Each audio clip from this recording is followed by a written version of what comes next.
Okay, welcome to lecture 14, part B. Today we're going to have a look, or rather in this section we're going to have a look at Green's function on a rectangle for Laplace's equation in 2 dimensions.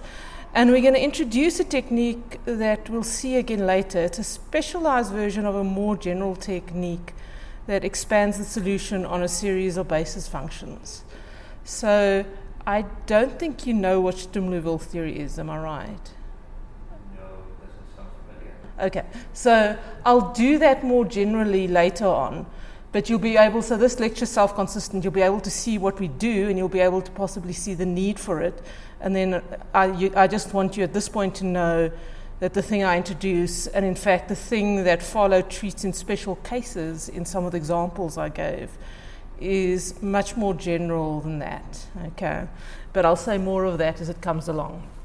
Okay, so the Green's function on a rectangle, if we can advance, is once again exactly the same approach as what we did for the circle. In fact, it's exactly the same as the general method. You simply introduce your field point where you want to know your solution, you introduce your source point where you typically integrate over, and then you introduce, to get the symmetric Green's function, you have this distance between them that I'm going to call R1, and that I called big R in deriving the theorems previously, and it's simply its coordinates are simply the difference between the source point and the field point. So, and we once again want to solve, this is just the full formulation, we want to solve Laplace is equals to a source G on this rectangle.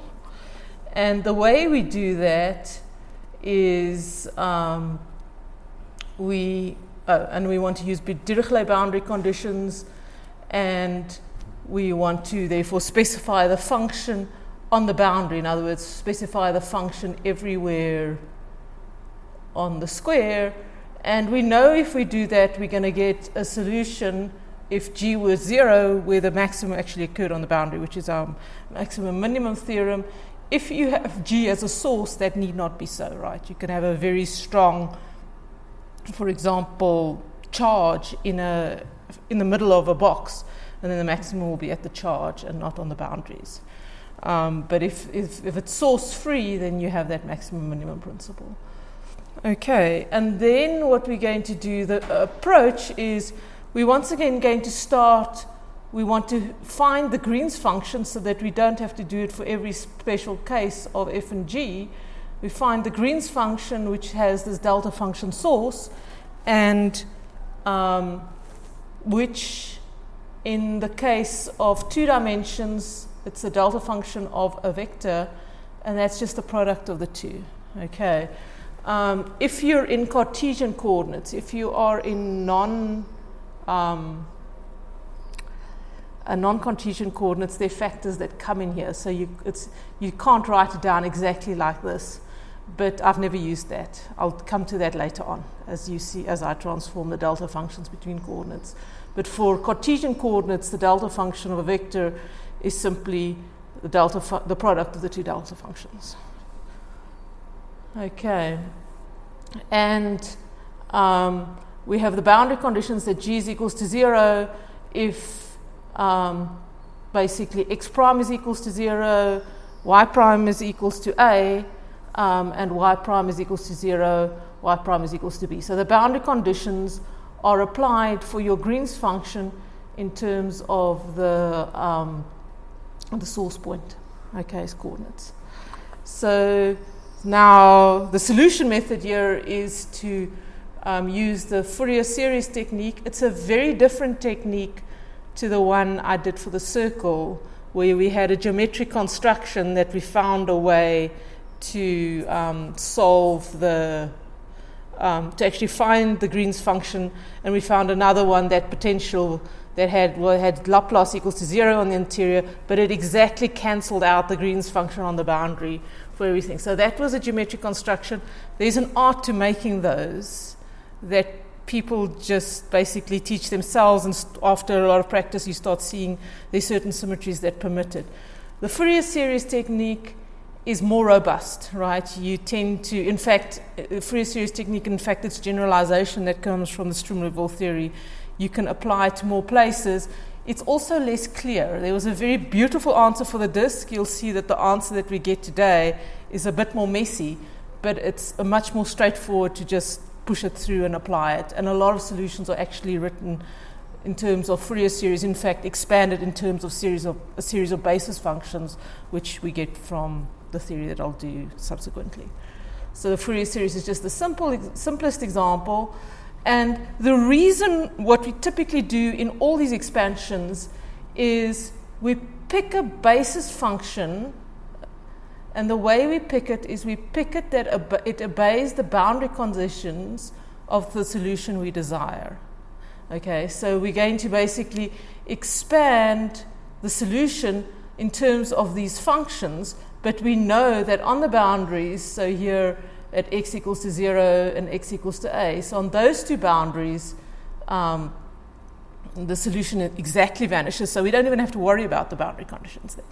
And typically, so this is just the x-axis, so we're going to have a look at the solution for various y values, and we can expand it in terms of x. And for most y values, except for y equals to y prime, we're actually solving Laplace's equation, right? The delta function is very sharply peaked over there. But we'll get to that. Okay, so for this moment, we just have to know these sine functions obeys this property, and that's the reason why we're choosing them. And in some sense, to motivate what we're going to do, and just to start identifying what this means, let us have a look at this integral, and you'll see why I did it sort of at the end. But let's just evaluate this integral. So we have the Laplace of g times sine of nx, okay? And if we write that integral out in terms of our, and we take the integral of that over x, and so in some sense we are working out the weighted average of the Laplace of g, weighted with sine nx, we're integrating from 0 to a. So we're picking a particular y prime value, and then we're integrating over x, multiplied by the sine nx. So if we do that, we get this expression, which I'm now going to simplify a little bit. The first observation is the gyy, the derivatives with respect to y prime, you can actually take out of this integral, right? Because the boundaries don't depend on y, and the integral is over x. And the other integrands don't depend on y at all. So you can actually take that out, so we leave that for it.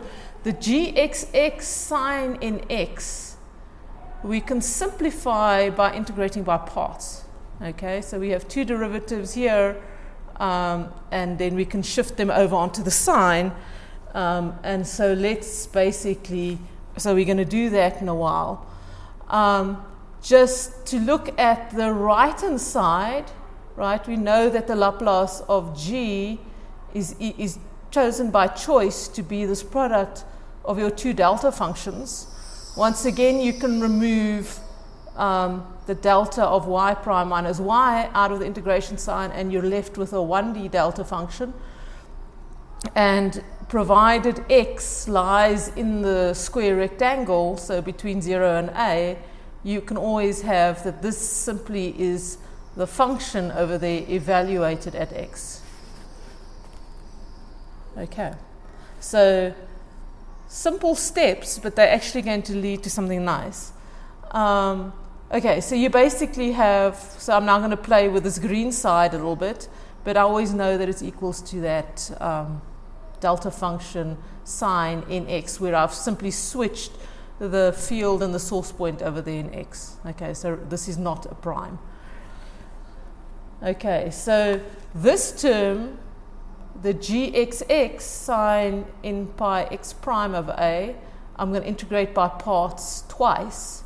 So the first time, you can show that it is simply, if you differentiate this thing with respect to x, you're going to have gxx sine in pi x, so you're going to get this term back. plus cos times n pi over a times gx, and then you subtract that. Okay, so that's equal to that one. And then what you're going to do is you're going to integrate this term that you get here by parts, and you're going to get this thing. Okay, so look what's happened. Here's the first term, you've left it unchanged, there it is.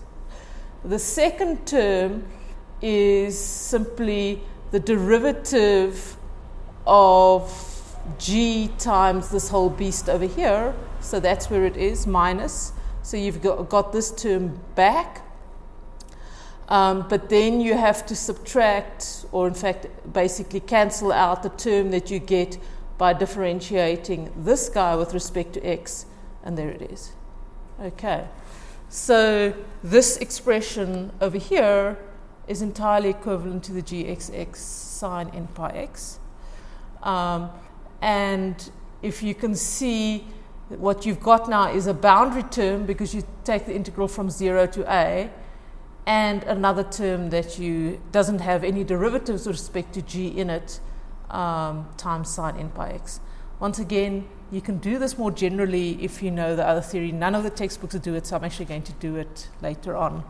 It's a very cute piece of mathematics, but for now, let's just stick with the Green's functions. Okay. So now the important thing is these red terms are the boundary terms, right? So this guy, because there's a partial derivative or a derivative here with respect to x, and it's into the integration sign, we only care about what it looks like on the boundary. And the sine n pi x over x prime over a is 0, both at 0 and n pi. Okay, so that guy vanishes. And g, the Green's function, because we're working with Dirichlet boundary conditions, that thing also vanishes on the boundary. And so you basically have that this green bit, the integral over it is simply the integral over this bit over there. Okay, so there we have it. Right, so this is actually a tremendous simplification, because you can see what's happened here is simply an integral of g times sine n pi x.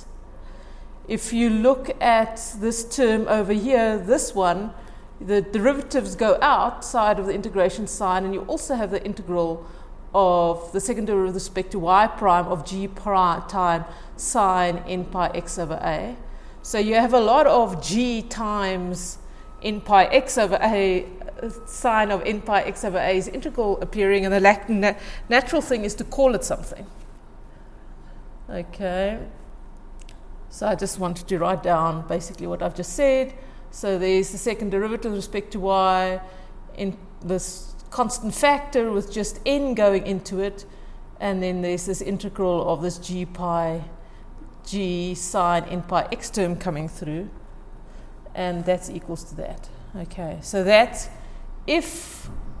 So look, we've made no assumptions. In fact, we've simply said if I look at the averaged version of the equation times sine n pi x integrated from 0 to a, then I get this expression back.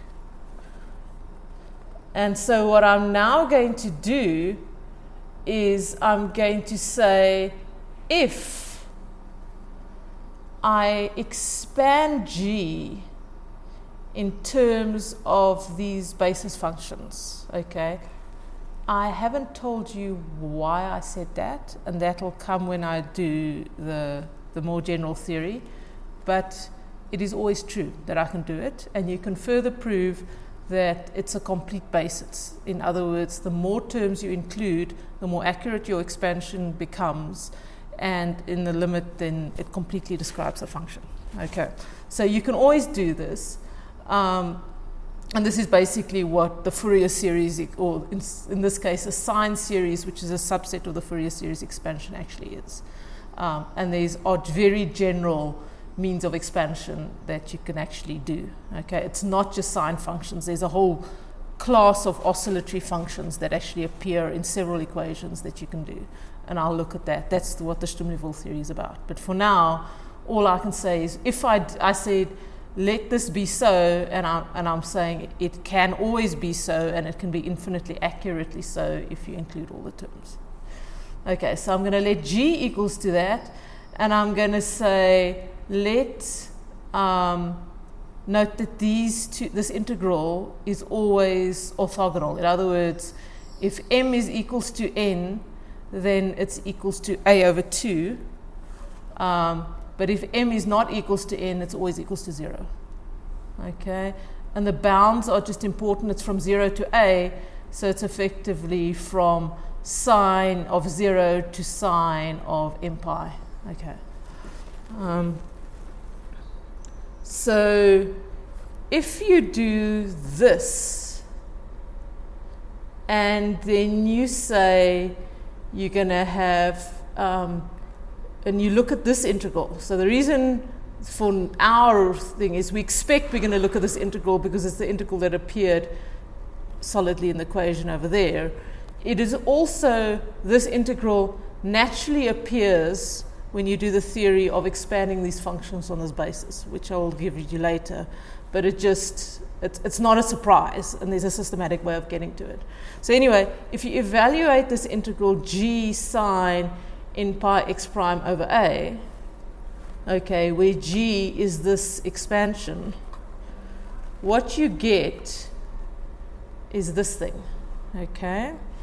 And if your series converges and your bounds are known and not dependent on the coefficients of the series, you can take the sum outside your integral, and you're left with the integral from 0 to a of this thing, which we know to be a over 2 delta mn. Okay, so it's y prime. So the reason why we did all this, in some sense, motivate this projection of the equation onto a particular sine function, is because I knew, or whoever Fourier knew, that you can always expand a function in this form. You are assured the boundary conditions are satisfied by the things you're expanding it on, and then you, instead of having a differential equation, the full differential equation, you can get an ordinary differential equation for the coefficients in the expansion itself. Okay, so go through it more carefully. This is enough for this example, but we will do the more general theory later on. That's also a little bit more intense, but it's very nice to actually have and to see for which class of problems you can actually do this, right? A lot of our differential equations, or ordinary differential equations that they solve, like Legendre, Bessel, all these things that you may have heard about, they all originated in specific problems that people wanted to solve, and very often those problems came from PDE problems with a specific focus. And then you basically got the ODE, but this particular class of ODEs, you know they always had oscillatory solutions, sometimes not as nice as sine and cos, but they always existed. You could prove that, and that's what we'll show. You expand your answer in terms of this oscillatory series of oscillatory functions that oscillate more and more and more, and then you simplify the problem by looking for ordinary differential equations of their coefficients. Okay, so this is just a simple example of how to apply it to find a Green's function. In the textbook, there's actually simple examples like for just the Laplace is equals to 0 as well, which is worthwhile. If you get stuck, you can try one of those as a problem, which is kind of nice. But as I said, we'll definitely come back to the more general part of this theory. Okay, so before we go on to the next slide, we now have y of n, which is the coefficient in the series of g expanded in terms of our source point coordinates. We have a differential equation effectively for y of n, okay, because this g is equals to that, and the integral from 0 to a of g times sine prime, which is the same thing as we are working out here, is simply y in of y prime. Okay, so what this thing does is it basically gives us a differential equation for yn of y prime. And it's an ordinary differential equation. It's no longer, we've lost x. X is hidden in our expansion. Okay, so there we go, is our expansion. And there is what I had on the previous slide. So now I can go on. Okay, so we now simplified, we now have an ODE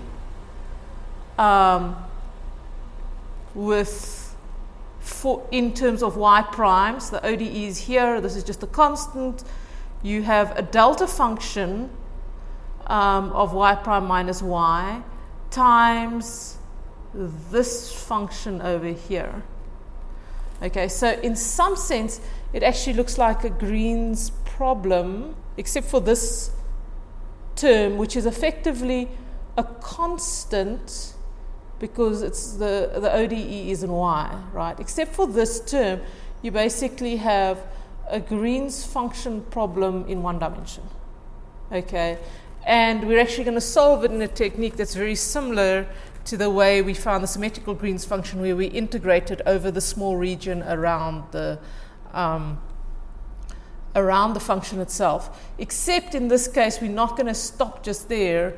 We're going to also include the boundaries because it's an ODE. It's easier to do actually. But our first few steps is actually to examine what the function looks like around the delta function.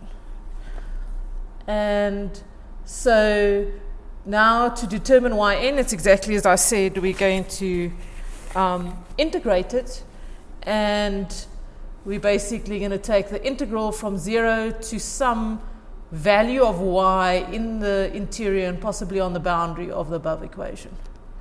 Okay, so just as we integrated the delta function in the general case of the symmetrical potential, so we're going to do it. The reason we're going to do it is that this thing, strictly speaking, is not a function. It makes no sense except under an integral. It's actually, the delta function is actually the limit of a number of functions. I'll also give you a special little delta function primer soon. But it's not a strict function. It behaves like a strict function. But it only makes sense under an integration sign. And so just remember that, and we'll come back to it. So that's the way that's the reason we're integrating.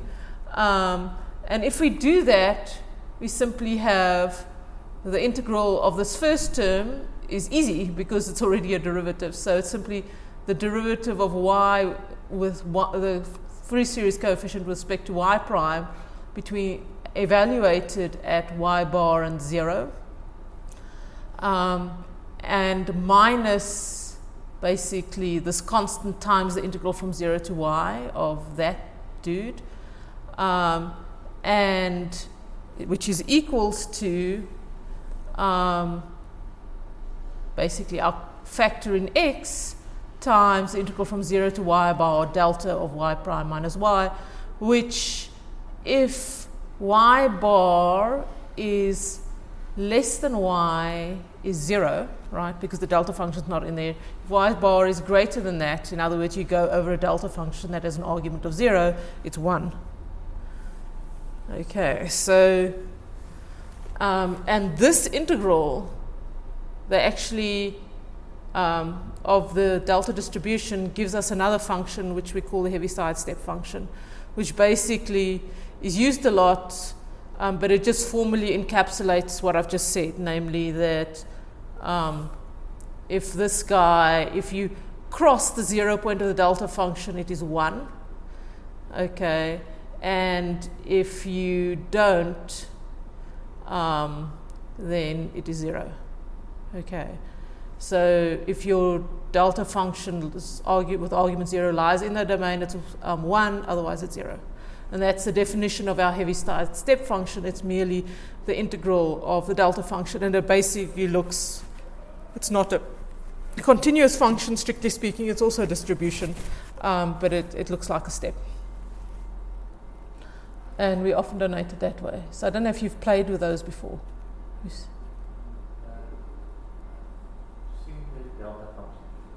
Okay, so the Heaviside step function is its formal integral.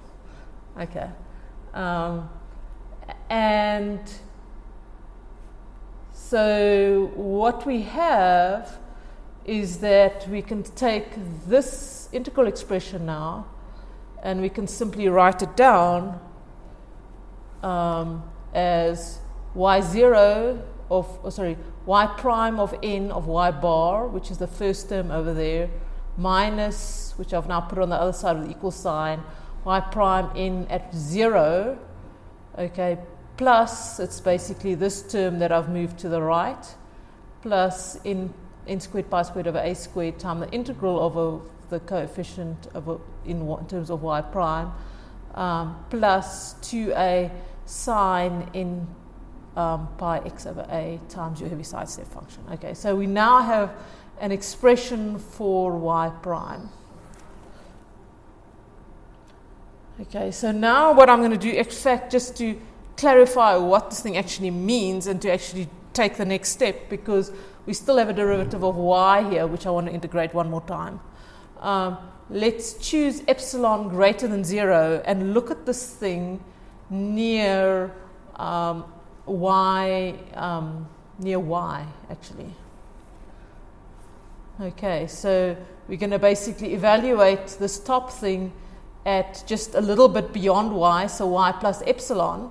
And what we get then is that this guy is, that term remains there, is equals to that. Okay, so y plus epsilon, we simply have, it's just gone in there, so there's nothing new, but our Heaviside step function evaluates to 1, and then we just have an equation that we're slightly more comfortable with because it's continuous. If you look at y minus epsilon, you get this thing. Okay, so this term remains.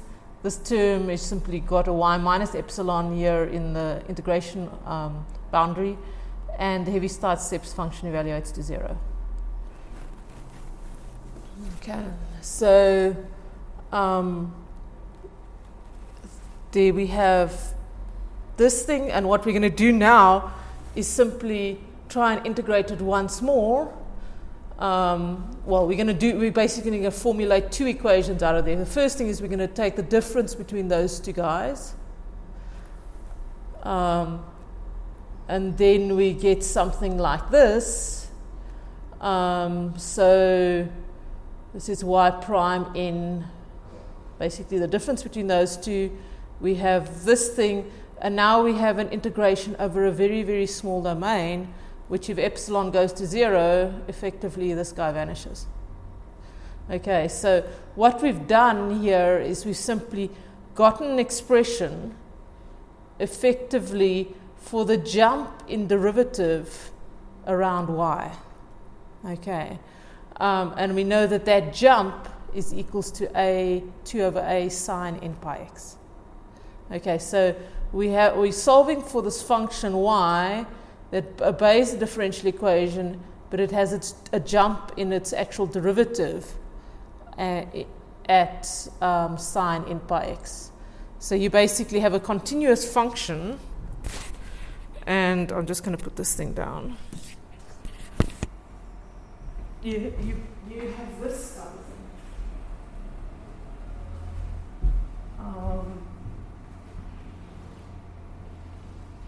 Right, so this is, say, it's y of n, and you have then its derivative basically is positive, because that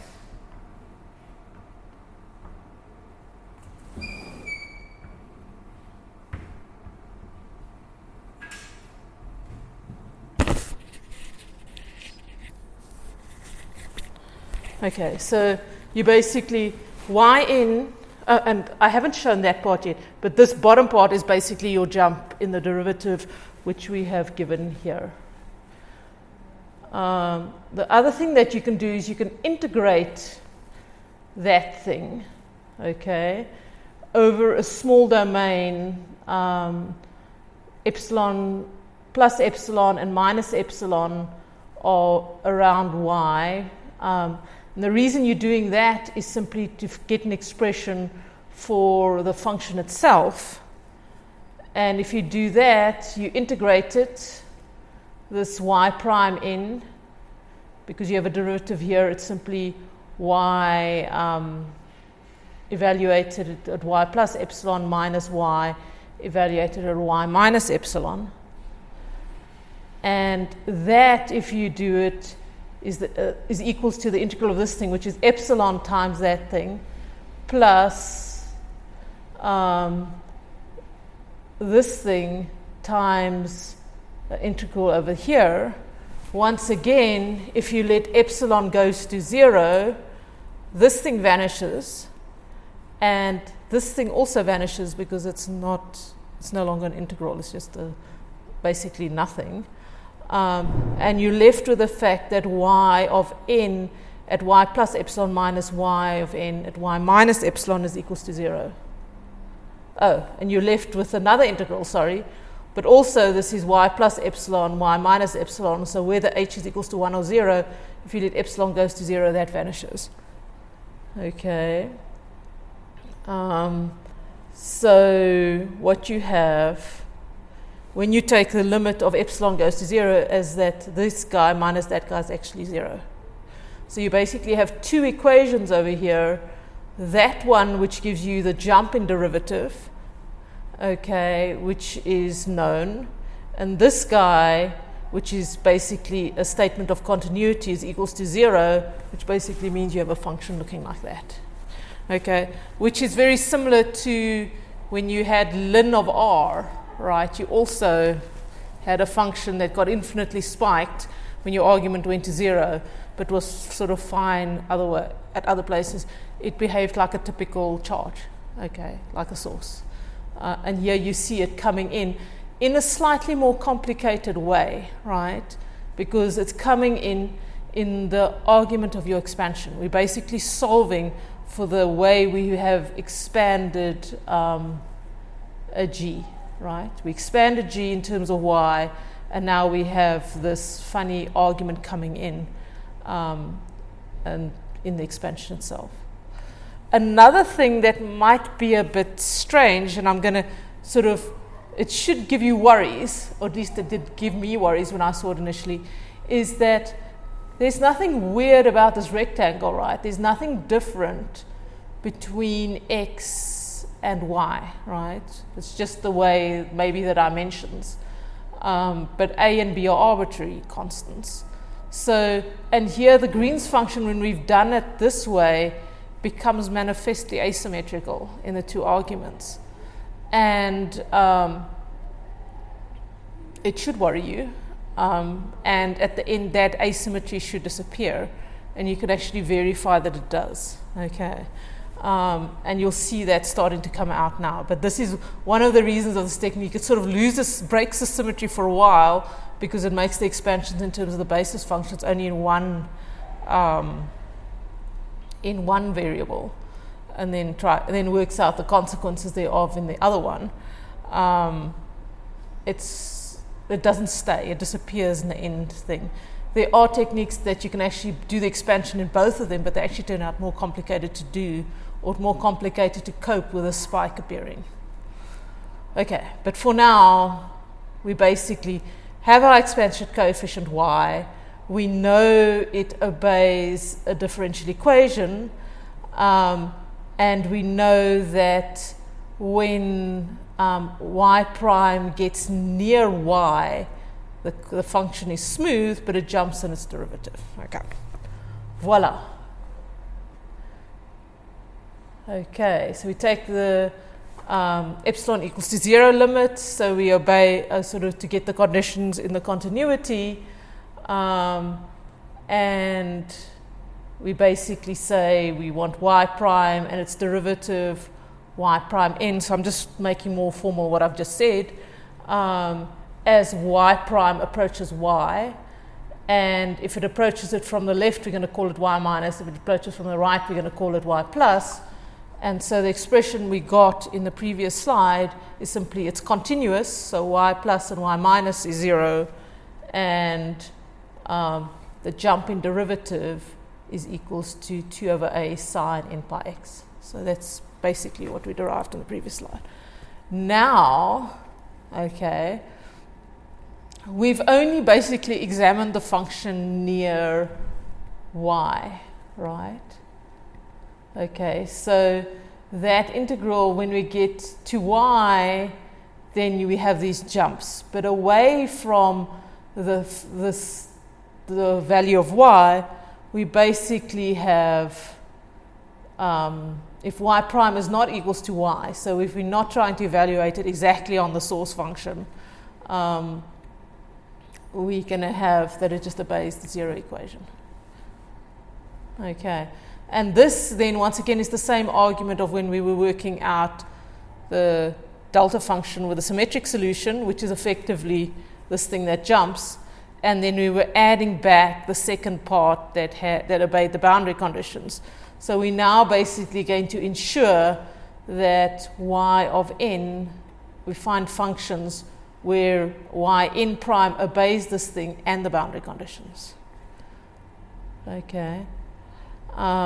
So the general solution to this guy is simply exponents, right? Because we have the second derivative of y is equals to some constant of y, it's an ODE, and it has two solutions, two independent solutions, and it is simply just C1 e to the y prime n pi over a, and C2 e to the minus y prime n pi over a. You could have said it's cosh and sinh with constants in front of it, it doesn't matter, but the general solution is this. And what we're now going to do is simply make this general solution obey the boundary conditions, okay? And this is slightly different. So we know everywhere where y prime is not y, the solution holds. And where y prime is equals to y, all we've got to do is we've got to get the specific solution so that its derivative jumps. So we have a nice situation in which we can actually write down the general solution, and then we can examine it on the boundary. So on the boundary, that's got to be 0.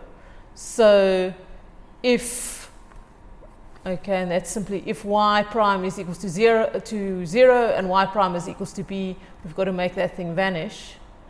So what we can do is we can say if y prime is greater than y, in other words, the boundary on the other side of y, in other words, basically y prime is above over here, then we can write it down, the answer down as d1 sinh of n pi y prime over b over a. And the way I got the sinh was simply to substitute in this function, choose C1 and C2 so that this function is equals to 0 up there. That's where that one, the top one, came from. And similarly, on where y prime is less than y, in other words, this boundary over here at a, I simply asked the question, what do I have to do to these constants so that it vanishes at x equals to a, and the sinh, if you combine them, then you get a sinh, in other words, over here, and then it vanishes. Okay, so these two things are solutions to that equation that obeys the boundary conditions above and obeys the boundary conditions below. This one is valid, this solution is valid for y prime above y, and this other one is valid for y prime below y. Okay, and what we now have to do is, so we basically have a general solution for y, it still has an arbitrary constant in here, and we're going to choose them so that the jump conditions hold. Okay, so we know that at this point over there, y's got to have a certain value, and we're now going to eliminate one of these constants, d, so that y prime equals to y. So we basically put y prime equals to y in there, and we say that d1 sinh of n pi y minus b over a must be equals to d, must be equals to d2 sinh of n pi y prime over a.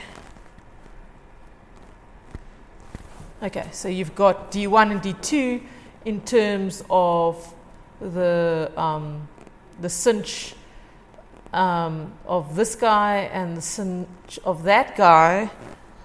And the next thing we have to do is we've got to make sure that our derivative jumps according to that.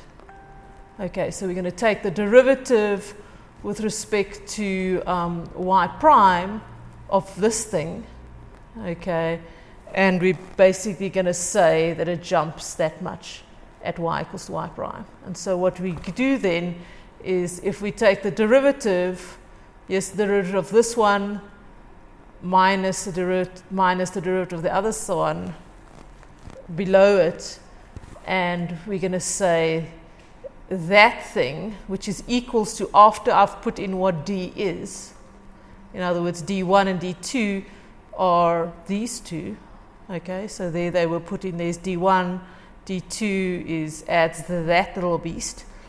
So that's my full expression for the derivative for d. Okay, and we know that's equals to n to 2 over a sine of n pi x over a. And so we solve for d. Okay, so what we've gotten basically is a function that satisfies the differential equation that we basically, this differential equation equals to a delta function at y minus y prime. Okay, this differential equation is 0 away from y. Okay, so we wrote down the general solution. We made sure this general solution satisfies the boundary conditions, as well as the jump that results from having the delta function there. And that jump we basically use to limit the constants in the general solution. Okay, so if you said d is equals to this thing divided by this terrible beast, okay, and you said d, then find d1 and d2, and you put it in there, you actually have the full solution. Messy. This is why I said the other one is intuitively prettier. This thing is almost a recipe, but it's not always so clear to see the answer that comes out. Okay, so then yn is known, and you can write your Green's function out like that. And once you have written it out, and I actually encourage you to do it, right, and just see, you must always be able to check that symmetry condition, you know, when you switch x and x prime and y prime, that function is the same. Okay, and that's a check to see if you actually made a mistake here, because you can see it's non-obvious to see that this particular Green's function will even have that property. And the answer is yes, it does.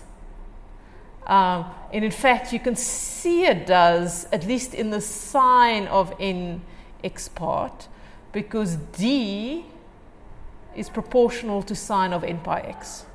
Okay, and d1 is proportional to t, and d2 is proportional to d.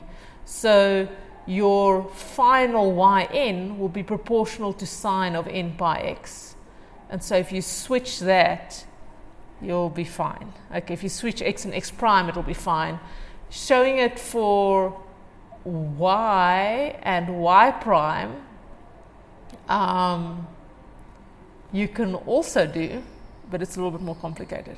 Okay, so it's actually a very good exercise to go in and write out what the full answer for yn prime is.